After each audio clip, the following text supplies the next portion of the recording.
Donc, alors que la réaction d'hypersensibilité commence à se calmer, vous avez une réaction inflammatoire tardive.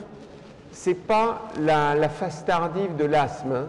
C'est autre chose dont on va parler là. C'est une réaction qui va se déclencher à peu près 4 à 6 heures après votre réaction d'hypersensibilité de type 1, qui, elle, s'était déclenchée en quelques secondes ou quelques minutes.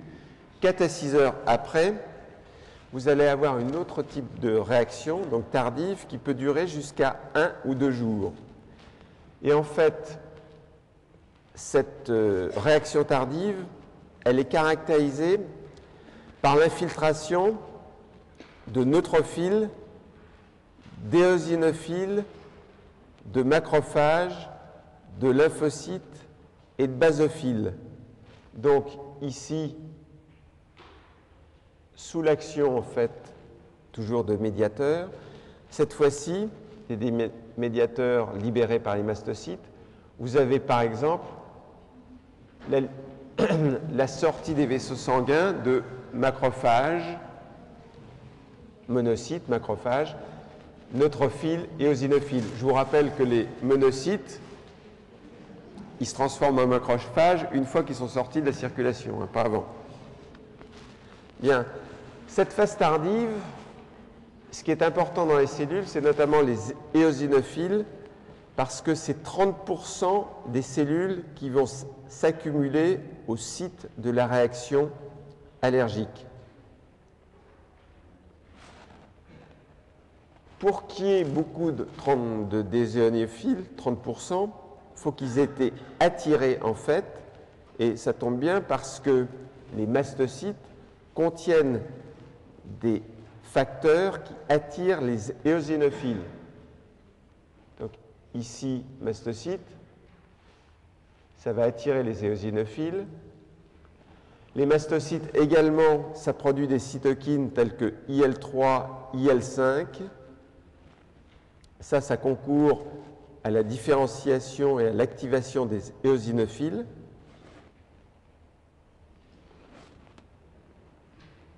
Les éosinophiles, si vous vous en souvenez, ils ont également des récepteurs pour les IgG et les IgE.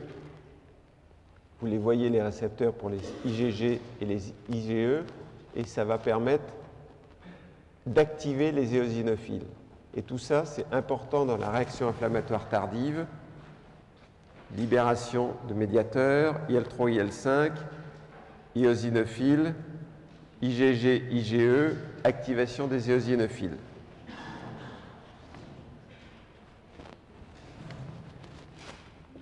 Éosinophiles, vous les avez ici, pour le cas où vous auriez oublié la tête qu'ils ont. Et là, vous avez un certain nombre d'enzymes et de protéines toxiques qui sont présentes dans les granules des éosinophiles. Il est temps d'en parler, puisqu'on est dans la réaction tardive. On dit que c'est beaucoup les éosinophiles. Vous voyez tous les enzymes que peuvent libérer les éosinophiles. Peroxydase, collagénase, protéines basiques majeures, protéines cationiques de l'éosinophile, neurotoxines.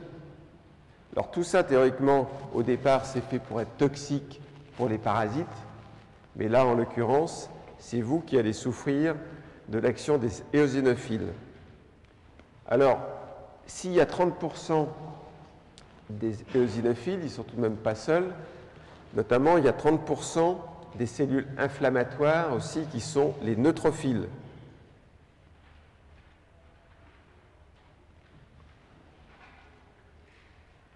Là, on a d'autres médiateurs des éosinophiles. Ça, ici, je peux m'en passer. Très bien. Donc, maintenant, vous savez qu'il y a une réaction inflammatoire tardive avec deux messages, rôle important des éosinophiles et rôle important des neutrophiles. Maintenant, comment vous allez pouvoir, ou comment se fait la régulation des réactions d'hypersensibilité de type 1? D'abord, vous savez que cette régulation, elle ne se fait pas toujours, sans ça, vous ne feriez pas de réaction d'hypersensibilité. Tout de même, pour contrôler cette réaction, ça dépend notamment de votre patrimoine génétique. Parce que chez les sujets atopiques, qui ont une propension à faire des hypersensibilité de type 1, ben, il y a une régulation des réactions qui se fait pas bien. Et je vous rappelle que si vous avez vos deux parents qui ont des hypersensibilités de type 1, vous avez 50% de malchance d'en faire aussi. Par contre, si vous avez un seul parent, ça fait 30%. Alors, comment se fait cette régulation? Ben, ça va se faire en fait en fonction des niveaux d'activation de vos lymphocytes T auxiliaire 1, T auxiliaire 2. La demoiselle, elle arrive sur la pointe des pieds, on ne l'entend pas. Donc, en fonction de l'activation des TH1 et des TH2, et le message important, c'est que les TH1, les T auxiliaire 1, ça vous réduit les réactions d'hypersensibilité de type 1, alors que les TH2, ça va l'augmenter. Alors, ici, vous avez les TH1 qui apparaissent, les TH2 qui apparaissent. Et ici, j'ai changé les couleurs par rapport à d'habitude parce que j'ai mis en vert sur les TH2. Vous avez en vert les cytokines qui sont importantes pour réguler l'hypersensibilité de type 1, qui sont IL-3, IL-4, IL-5, IL-10.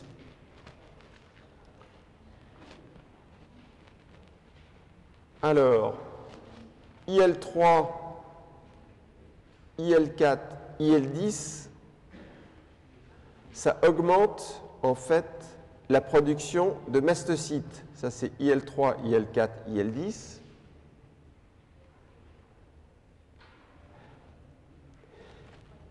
IL-3, IL-5, ça augmente en fait la maturation, l'activation et l'accumulation des éosinophiles. Donc, je reprends. Ici, on a des cytokines importantes, IL-3, IL-4, IL-5, IL-10. Des petits schémas où on voit l'action d'IL-4, ici. On voit action IL-3, IL-4, IL-10 sur les mastocytes.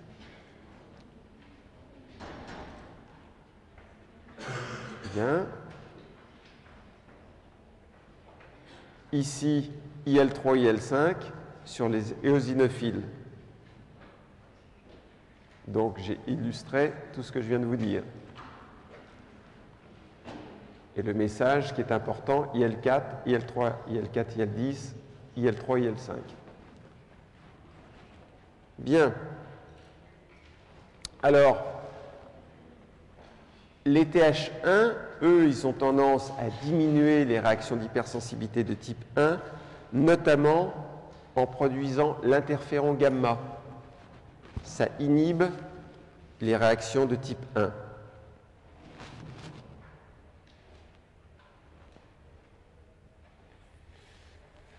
Bien.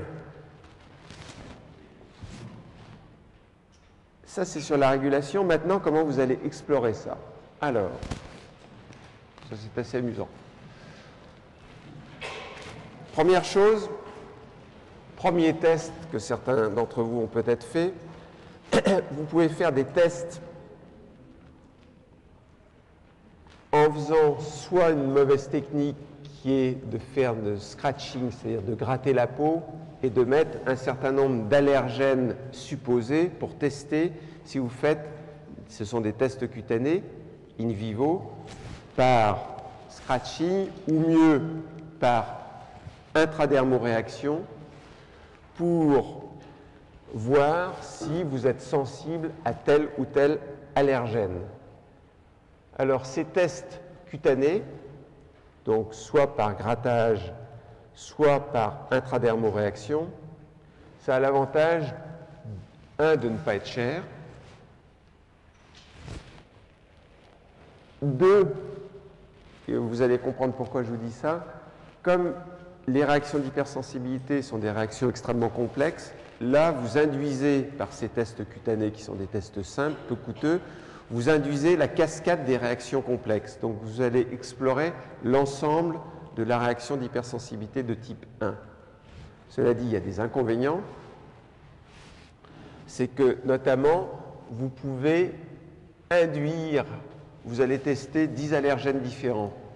Ben, un des problèmes, c'est que vous pouvez induire tout d'un coup une hypersensibilité à un allergène pour lequel vous n'avez rien demandé pour l'instant. Hein. Celui-ci, vous ne le connaissiez pas, mais on l'a testé et hop, ça vous déclenche une allergie.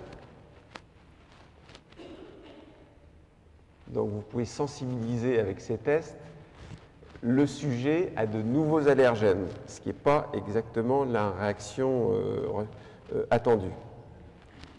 À côté de ça, vous avez ces tests qui sont très utilisés mais qui ont deux inconvénients. Le premier, c'est d'être coûteux et le second, c'est d'explorer en fait simplement une petite partie du mécanisme de l'hypersensibilité de type 1. Alors, cela, c'est le test radio-immunosorbant. C'est le dosage des IgE sériques totaux. Qu'est-ce que vous avez? Vous avez un support solide, là, ici j'ai fait une petite bille, sur laquelle vous avez des anticorps anti-IgE. Vous mettez le sérum de votre malade. Si dans le sérum de votre malade, il y a des IgE, vous venez avec un anticorps, un autre anticorps marqué par exemple par un isotope radioactif ou un enzyme, et vous avez donc, c'est une technique sandwich. Hein. Ce que vous mesurez, c'est les IgE du sérum, et vous dosez les IgE. Mais encore une fois, ça n'explore que le taux des IgE, donc qu'un des mécanismes de l'hypersensibilité de type 1. C'est plus complexe que ça. En plus de ça, on s'aperçoit que vous avez des sujets qui font des allergies, qui n'ont pas d'augmentation des IgE. Et on avait vu, je ne sais pas si vous vous souvenez, que de toute façon, le taux d'IgE, il variait assez peu. C'est-à-dire, vous ne passez pas à des taux qui sont gigantesques. Alors, ce test radio-immunosorbant, il faut tout de même le connaître parce qu'il est très utilisé. À côté de ce test-là, vous avez, il a un autre nom, radio-allergosorbant, le test radio-allergosorbant. Alors ça, vous ne dosez pas les IgE totaux, vous dosez les IgE spécifiques d'un allergène. Vous voulez voir si vous avez des IgE spécifiques de cet allergène-là. Donc vous avez couplé l'allergène sur un support solide. Toujours pareil, vous avez le sérum du sujet.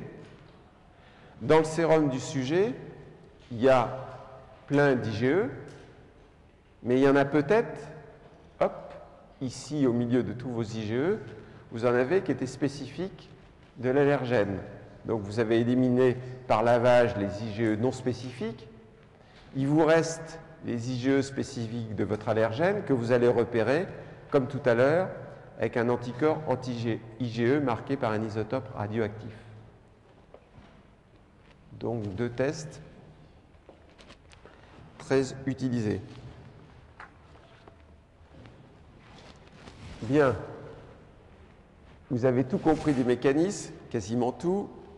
Vous avez fait un certain nombre de tests qui ont été concluants, pas concluants. Il serait temps maintenant de traiter.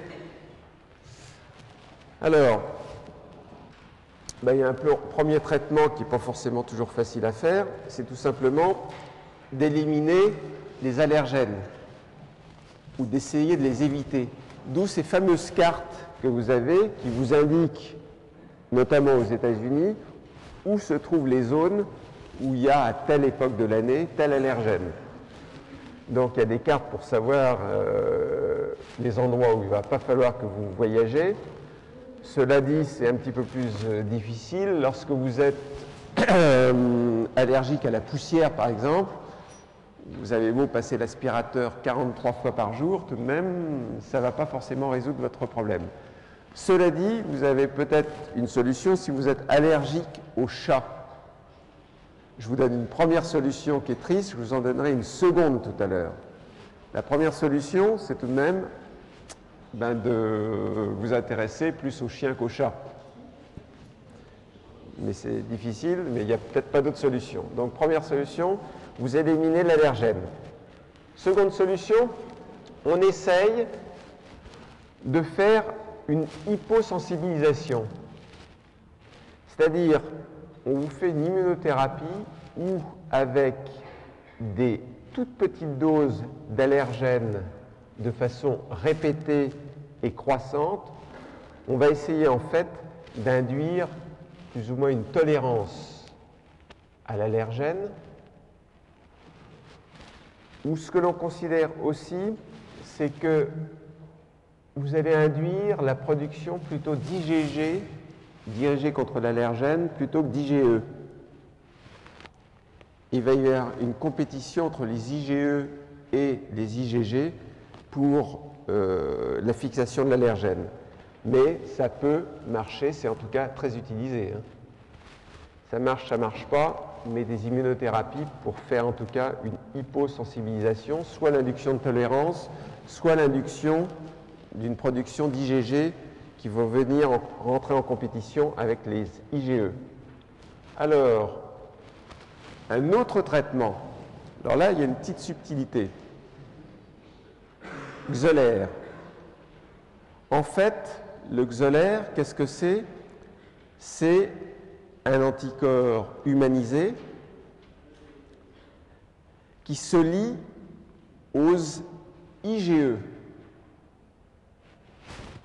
Alors là, si vous vous souvenez de tout à l'heure, si j'en reste là, vous vous dites, attendez, comment ça marche ça? Parce que tout à l'heure, vous nous avez montré, par exemple, sur des expériences in vitro, que vous êtes capable de faire un pontage des IgE à la surface de cellules avec des anticorps anti-IgE. Donc là, comment ça marche le Xolair? Il y a une subtilité qui est importante à comprendre, c'est que cet anticorps, en fait, il est capable de se lier aux IgE membranaires à la surface d'un lymphocyte B.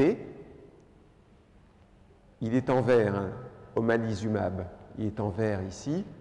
Il se lie aux IgE membranaires, il se lie aux IgE solubles, mais, fort heureusement, il ne se lie pas, en fait, aux IgE qui sont à la surface des mastocytes. Ça serait embêtant. Donc, fixation sur IgE membranaire et sur IgE libre, mais pas sur les IgE qui sont à la surface des mastocytes.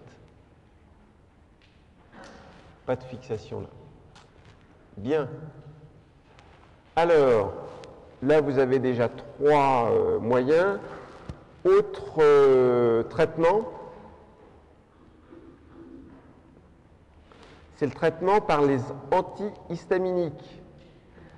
Alors, les antihistaminiques, vous vous souvenez que l'histamine se liait à des récepteurs en particulier de type 1, les récepteurs H1. Ça, c'est des antihistaminiques classiques. Maintenant, il y a des nouvelles classes d'antihistaminiques qui bloquent également les récepteurs H2.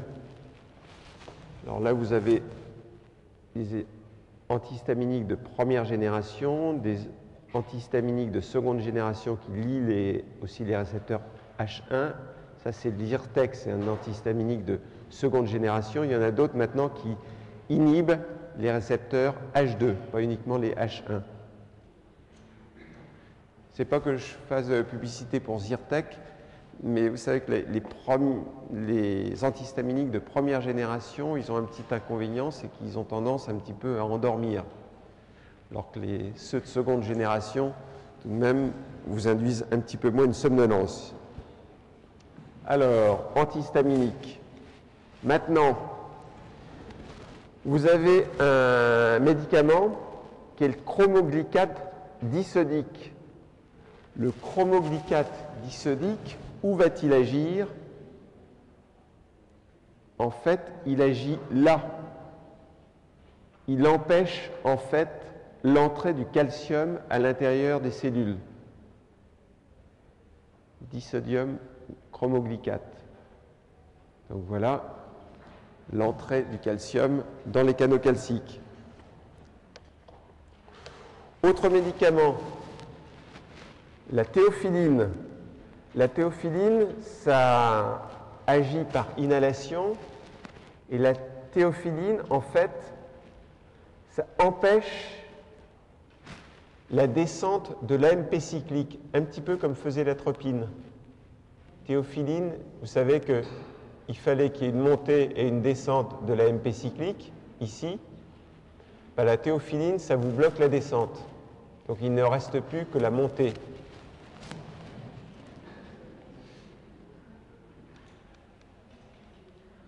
Je voulais parler d'atropine, c'était l'adrénaline, c'est pour ça que... D'accord. Bug. Donc, l'adrénaline, elle vous augmentait l'AMP cyclique. Hein. Pourquoi je bug sur des choses comme ça? Mystère. Alors, théophiline, ça vous empêche la descente. Bien. Il y a d'autres médicaments qui sont en fait des stimulateurs des récepteurs bêta-adrénergiques. Ces stimulateurs des récepteurs bêta-adrénergiques, vous aviez justement l'adrénaline. Cette fois-ci, je ne fais pas de bug. Et vous en avez d'autres, dont un, je ne fais toujours pas de publicité, mais il est tellement utilisé, qui est également un agoniste des récepteurs bêta-2 adrénergiques, c'est salbutamol, autrement dit, vous connaissez que ça? Oui? Ventoline. D'accord? C'est parce que vous utilisez ou parce que vous êtes savante? Bien. Voilà. Alors, autre traitement, décidément il y en a beaucoup, mais il en faut, c'est la cortisone aussi et les anti-inflammatoires. Il y a toujours dans ces réactions d'hypersensibilité de type 1 une composante inflammatoire qui est importante, notamment dans l'asthme, on l'a vu, et on peut utiliser bien entendu tout ce qui est anti-inflammatoire, cortisone. Et il y a un médicament, mais dont l'utilisation est un petit peu contestée actuellement, qui s'appelle le Singulair. Singulair, c'est un antileucotriène. Or, il est discuté actuellement, parce que j'avais vu une coupure de presse. Voilà, la FDA enquête sur les risques suicidaires liés à Singulair. Bon. Alors, là je me suis amusé simplement. Adrénaline. Là c'est pour vous rappeler que l'aspirine c'est un des médicaments qui provoque des allergies. Et là, la dame ici qui est en train de faire une allergie, elle va prendre en fait de la ventoline. Bien. On a passé beaucoup de temps sur l'hypersensibilité de type 1. Maintenant, on va parler de l'hypersensibilité de type 2. C'est une hypersensibilité qui, cette fois-ci, est liée non pas aux IgE. Vous vous rappelez au passage qu'il n'y a pas que les IgE qui vous donnent une hypersensibilité de type 1. On avait les anaphylatoxines, on avait des médicaments qui sont capables tout seuls d'induire. Là, ici, l'hypersensibilité de type 2, c'est les IgG ou IgM qui peuvent agir de différentes façons. Soit ils induisent une cytotoxicité cellulaire dépendante d'anticorps, par exemple parce qu'ils vont faire le pontage entre la cellule cible et des cellules NK. Vous pouvez avoir également une action par le biais du complément, qui vont vous faire une cytotoxicité dépendante du complément, CDC. Mais il faut, là en l'occurrence, que vous ayez tout du moins des anticorps là. Vous pouvez également avoir, sous l'action des anticorps, une opsonisation Tout ça, ce sont les mécanismes d'hypersensibilité de type 2. Vous pouvez également avoir l'anticorps qui vous altère la signalisation. Et vous voyez en bas des exemples de réactions d'hypersensibilité de type 2, allergie à certains médicaments, pénicilline. De toute façon, je vous rappelle, je l'ai déjà dit, mais que la pénicilline, c'est capable de vous induire une hypersensibilité de type 1, 2, 3, 4. Donc,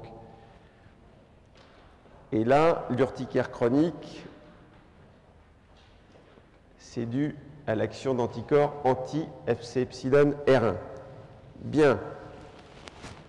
Manifestations cliniques et pathologies associées à ces hypersensibilités de type 2.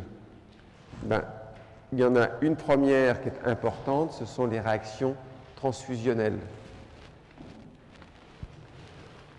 Vous savez déjà, vous l'avez déjà vu ce schéma-là, comme me dit Jonathan, maintenant c'est tout simple l'immunologie. Vous avez tellement appris de choses en immunologie fondamentale que vous êtes à l'aise maintenant. Vous savez déjà que les sujets de groupe A ont des antigènes de groupe A, mais qu'ils ont des anticorps anti-B.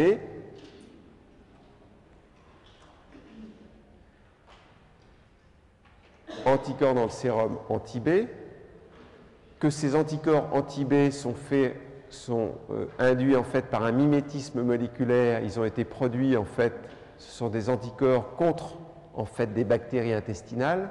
Il y a un mimétisme moléculaire entre les antigènes B et des antigènes qui sont au niveau de bactéries intestinales. Toujours est-il que chez les sujets de groupe A, il y a des anticorps anti-B. Et que bien entendu, si vous injectez en fait un sujet A, en fait, du sang qui vient d'un sujet B, hop, A, ici,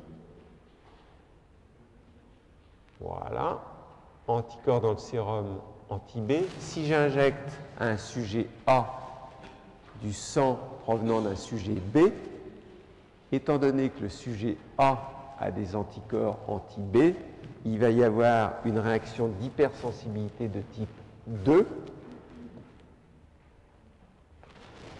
Comme les anticorps que vous avez ici sont principalement des IgM,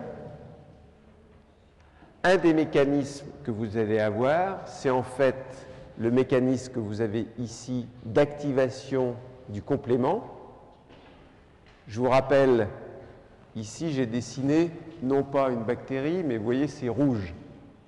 Ça veut dire que c'est un globule rouge et vous avez l'IgM qui est venu se mettre ici sur le globule rouge et il va y avoir activation de la voie du complément. Vous avez ici l'activation de la voie classique du complément avec l'IgM, d'accord, anti-antigène du groupe B. Ici c'est rouge, c'est bien un globule rouge.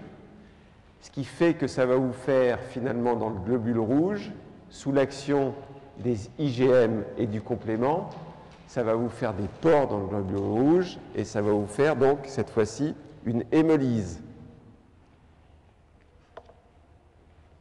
Donc c'est une réaction transfusionnelle. Alors, les symptômes classiques, c'est que lorsque vous avez cette réaction transfusionnelle, ça vous donne de la fièvre, ça vous donne des frissons, ça vous donne des nausées, ça vous donne des douleurs dans le bas du dos, et ça va vous donner de temps en temps une hémoglobinurie, c'est-à-dire il y a de l'hémoglobine dans les urines. Et ce qu'il faut faire, bien entendu, c'est immédiatement arrêter la transfusion, ça, d'accord, mais en plus de ça, vous allez passer des diurétiques. Pourquoi vous allez passer des diurétiques? Parce que vous allez avoir une accumulation d'hémoglobine dans les reins et ça peut vous donner une nécrose tubulaire.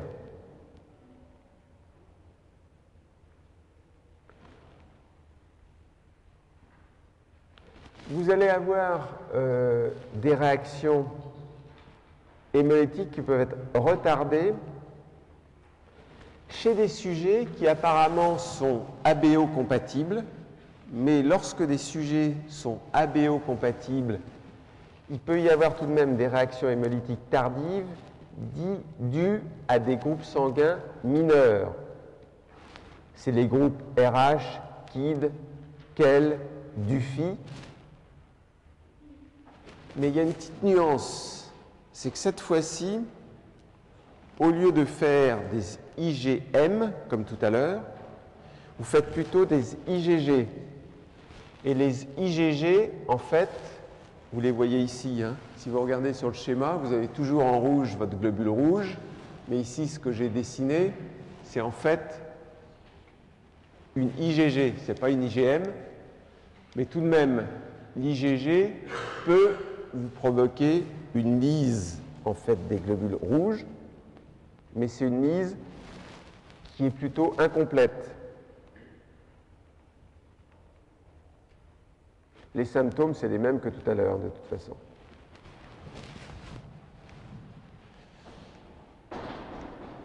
Sans ça, les IgG, s'ils ne font pas la lyse avec le complément, je vous ai dit c'est une lyse incomplète, ils peuvent le faire en fait par lyse, par les macrophages, par phagocytose des macrophages. Donc ça, c'est des réactions transfusionnelles contre des groupes sanguins mineurs.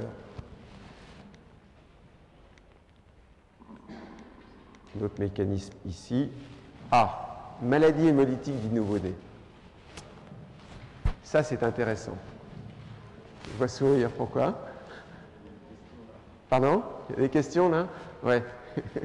Il y a des questions. Parce qu'il faut bien comprendre le mécanisme là. Alors, qu'est-ce qui se passe? Vous avez ici, en fait, le placenta, ici. Vous avez ici le cordon ombilical et vous avez ici le fœtus. On va regarder, nous, ce qui se passe au niveau du placenta.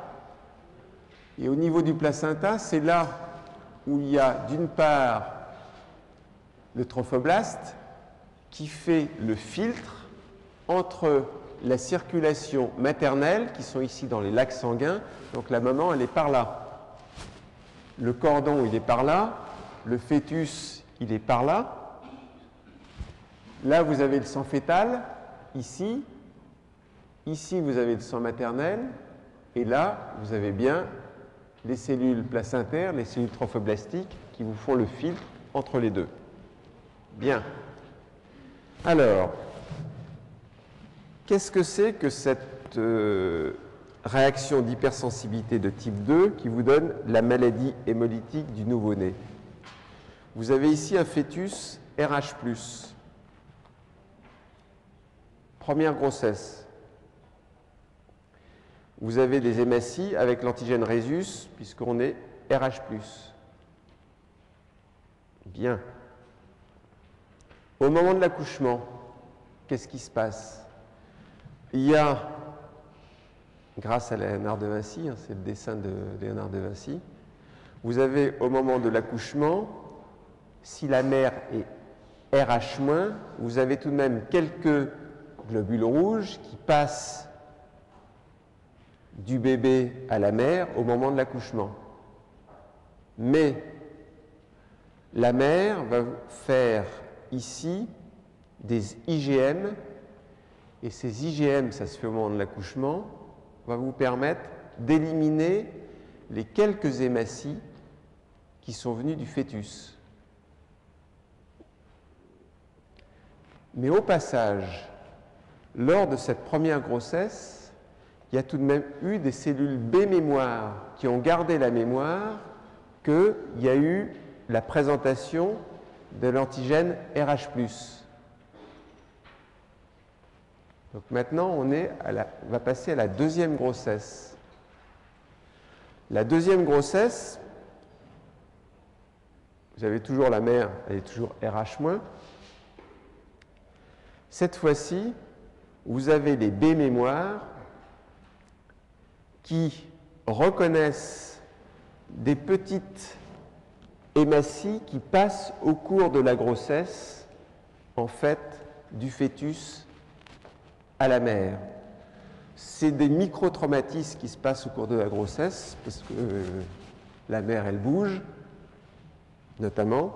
Donc, il y a des passages très très légers d'hématies du fœtus à la mère. Comme la mère a des cellules B mémoire, il y a même la production, en fait, d'IgG contre les hématies du fœtus. Et ces IgG, elles sont capables de passer la barrière placentaire. Donc, il va y avoir chez le fœtus une lyse des hématies. Compliqué hein, comme mécanisme. Hein. Enfin, compliqué, quand c'est bien expliqué, c'est pas si compliqué que ça. Ça va? Bien. Alors, il va falloir que vous détectiez tout de même, quand vous avez une mère qui est RH- et que vous savez que le père est RH+, vous allez suivre attentivement. Et ce que vous allez faire, ça on va en parler un petit peu. Ouais, ben, je peux en parler tout de suite. Ce que vous pouvez faire, c'est d'une part, au moment de l'accouchement, au moment du premier accouchement, vous allez traiter, vous allez faire une prévention en fait de l'érythroblastose fœtale qui va survenir au second accouchement, c'est-à-dire que juste après le premier accouchement, vous traitez avec le RhoGAM. Le RhoGAM, c'est tout simplement un anticorps anti-RH. Et le RhoGAM va éliminer très rapidement les hématies qui portent RH+, et le RhoGAM va faire qu'il ne va pas y avoir de B spécifique et de B mémoire. Donc dans ces cas-là, il n'y aura pas de production d'IgG lors du second accouchement. Donc vous traitez tout de suite par le RhoGAM, par des anticorps anti-RH, pour éviter qu'il y ait des lymphocytes mémoire qui gardent la mémoire du RH+.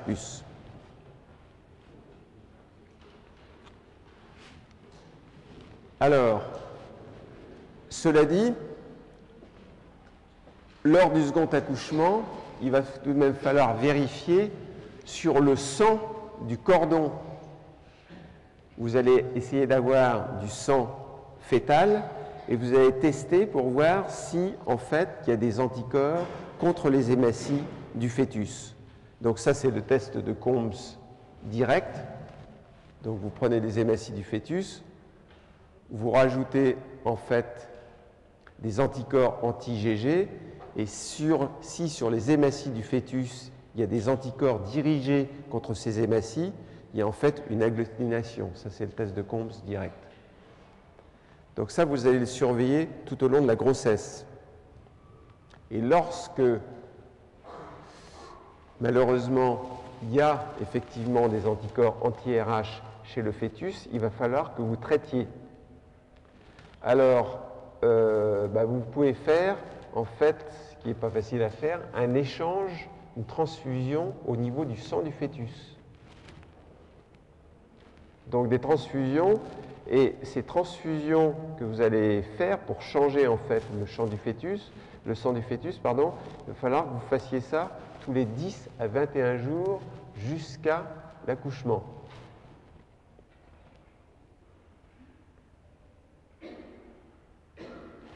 Lorsque les cas sont un petit peu moins sévères, ce que vous allez faire en fait, c'est que vous pouvez faire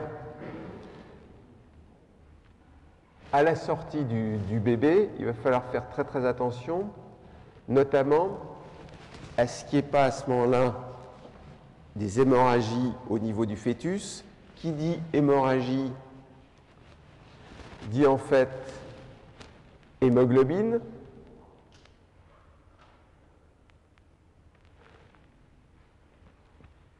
Transformation ou production en fait de bilirubine, et la bilirubine c'est dangereux pour les reins Et qu'est-ce que vous faites pour casser en fait la bilirubine? Ça, vous l'avez observé si vous avez été dans les maternités. Vous mettez les petits bébés sous des rayons UV, ce qui a pour but de casser la bilirubine. Bien. Alors, il y a une chose qui est bizarre, c'est que finalement, pourquoi vous n'avez pas le même problème lorsque vous avez un fœtus de groupe A et une maman, par exemple, de groupe O? Parce que si vous avez une mère de groupe O, elle a des anticorps anti-A. D'accord? Dans ces cas-là, pourquoi vous n'avez pas le même problème? Tout simplement parce que, en fait, les anticorps qui sont produits là, il y en a très très peu. C'est-à-dire, il y a très très peu d'anticorps anti-groupe A qui sont produits lors du premier accouchement et qui vont être produits lors du deuxième accouchement. Ça n'existe pas, enfin, ou ça existe très peu. Parce que vous pouviez vous poser la question, hein, pourquoi c'est les anticorps anti-Rhésus RH+, qui vous gênent et non pas les anticorps anti-A ou anti-B? Ben non. Alors, on est toujours dans les mécanismes d'hypersensibilité de type 2. Vous avez eu les réactions transfusionnelles, vous avez vu les maladies hémolytiques du nouveau-né. Il y a également des anémies hémolytiques qui sont induites par les médicaments, pénicilline bien entendu, céphalosporine, streptomycine.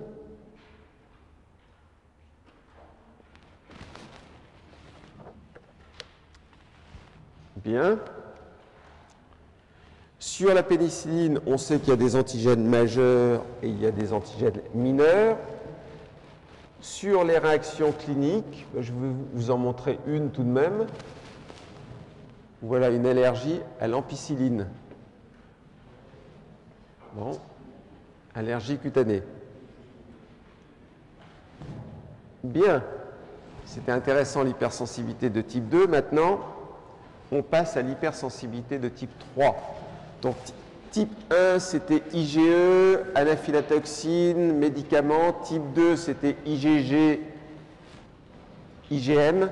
Maintenant, type 3, c'est un tout petit peu plus compliqué. C'est dû, en fait, à des complexes immuns. Donc, c'est dû à des complexes immuns. Il va y avoir action du complément.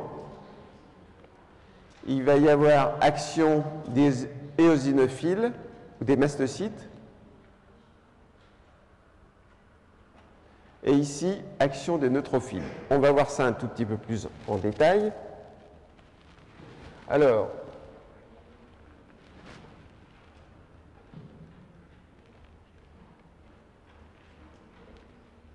manifestation clinique. Tiens, généralité, mécanisme. Je pensais que j'avais plus détaillé. Je vais revoir. Ah, d'accord. OK. Alors, il faut que je le traite maintenant. Généralité, mécanisme. Alors, qu'est-ce qui se passe?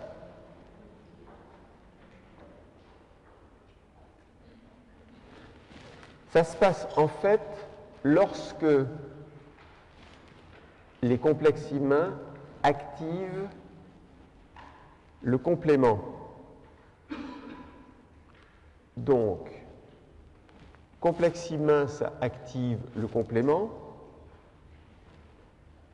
Il y a C3A, C4A, C5A qui, étant activés par les complexes immuns, vont, eux, entraîner une dégranulation des mastocytes. Donc, complément, ça dégranule les mastocytes.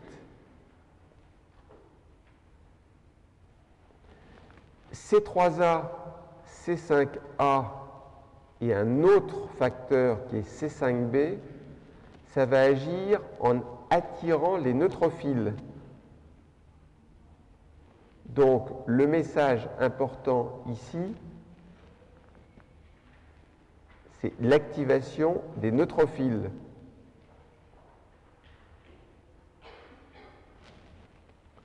Alors là, on l'a. OK. Mastocyte. J'attire les neutrophiles. Ensuite, c'est pas terminé. Le C3b, en fait, c'est un facteur qui va agir comme une opsonine, qui va également se coter sur les complexes immuns. Ici, on va le voir faire. Il se met ici sur le complexe immun. Ici, C3b et complexe immun va venir activer les neutrophiles qui vont libérer un certain nombre de médiateurs. Donc, on répète. Je repars.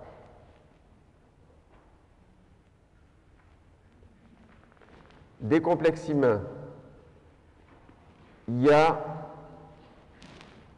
activation du complément C3A, C4A, C5A. Ça dégranule des mastocytes. Il y a des facteurs qui vont attirer les neutrophiles. Les neutrophiles, ils vont être opsonisés par un facteur du complément qui s'est fixé sur les complexes immuns et il y a libération de médiateurs. Donc, le message, c'est complément d'une part, complexe immun d'autre part, et les cellules qui sont importantes ici, ce sont les neutrophiles. Vous verrez pourquoi je vous dis ça. Alors, manifestations cliniques, vous vous souvenez qu'on avait parlé des réactions d'Artus, réactions localisées. Alors là, il y a une petite chose amusante là. Hop. Bon. Vous avez vu? Bon. On va le faire revenir, il faut le voir vite. Vous avez ici une piqûre d'insecte. Piqûre d'insecte, ça vous donne une réaction d'hypersensibilité souvent de type 1. Vous savez maintenant la différence entre abeille, frelon, guêpe. Ici, je ne sais pas ce que c'était d'ailleurs, si c'était une guêpe. Mais voilà. Je me fais piquer ici par une guêpe ou une abeille. Qu'est-ce qui se passe? L'antigène. Formation avec l'antigène de complexe immun. D'accord? Activation du complément. On a déjà vu. Activation du complément. C3A, C4A, C5A qui activent les mastocytes. D'accord? Les mastocytes, vous avez là des neutrophiles qui sont en train de se balader. Sous l'action en fait des médiateurs des mastocytes, ils changent la perméabilité de la membrane, ils se dégranulent. Qu'est-ce qui se passe? Le neutrophile sort. D'accord? Il sort. Ici, vous avez le C3b qui vient se coller au complexe immun. Et là, l'ensemble C3b complexe immun vient se fixer sur le neutrophile. Et le neutrophile, il libère un certain nombre de médiateurs. Ça devient clair là? Il est pas mal ce schéma. Hein? Vous êtes d'accord? D'accord. Voilà, ça éclaircit. Non, mais on voit bien toutes les étapes qui étaient un petit peu complexes. Ça va? Donc ça, c'est typiquement le développement d'une réaction d'Artus. Alors,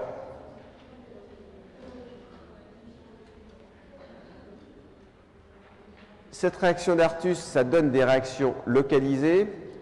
ça donne aussi des réactions généralisées. Alors, dans ces réactions généralisées, il y a la fameuse maladie sérique. Pourquoi on l'appelle maladie sérique? Parce que les premières manifestations, ça a été justement en injectant du sérum, et en particulier du sérum de cheval. Du sérum de cheval, c'est ce qu'on faisait pour traiter, notamment pour faire une sérothérapie contre des maladies comme la diphtérie ou le tétanos. Bien. Lorsque vous injectez du sérum hétérologue, vous pouvez faire ces maladies sériques qui apparaissent en 7 à 10 jours après l'injection du sérum de cheval notamment. Pourquoi faut-il 7 à 10 jours? Il faut le temps que vous développiez notamment vos IgG ou vos IgM. Et ensuite, une fois que vous les avez développés, vous allez faire une manifestation clinique de la maladie sérique, c'est-à-dire des frissons, la fièvre, une éruption cutanée, arthrite, glomérulonéphrite, un urticaire. Chez l'urticaire, ça me montre bien qu'il y a action des mastocytes. Alors ça, aujourd'hui, on utilise moins tout de même des sérums de chevaux, mais on a ce type de réaction avec des agents immunosuppresseurs chez les transplantés. Lorsque vous utilisez la streptokinase, c'est un agent thrombolytique chez des patients qui sont atteints d'infarctus du myocarde.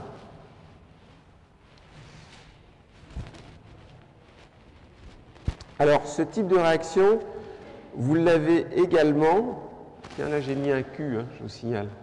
Ça veut dire quand est-ce qu'on peut faire des réactions. J'ai 3 croix aussi sur mes notes. Ça veut dire que c'est important. Donc, vous pouvez faire ça lorsque vous utilisez immunosuppresseur, streptokinase. Lorsque vous utilisez aussi des globulines antilymphocytaires. Bon. Vous pouvez faire ça aussi lorsque vous avez un agent infectieux que vous n'arrivez pas à éliminer. Par exemple, lorsque vous faites une hépatite virale chronique,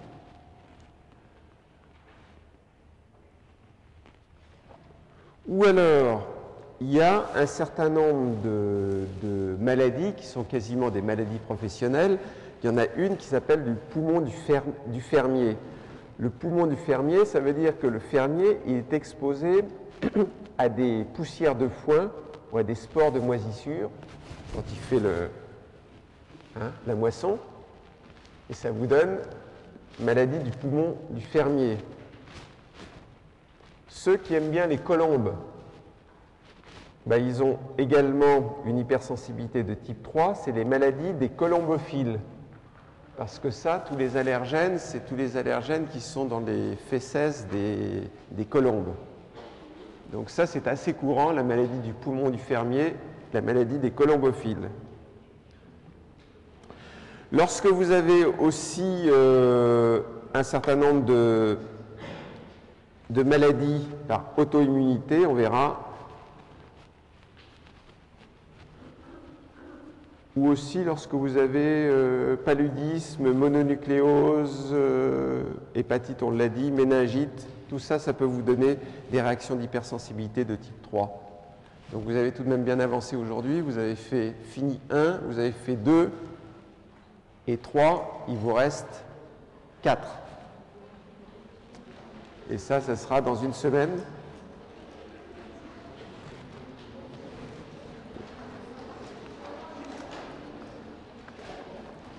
Bonne fin de matinée.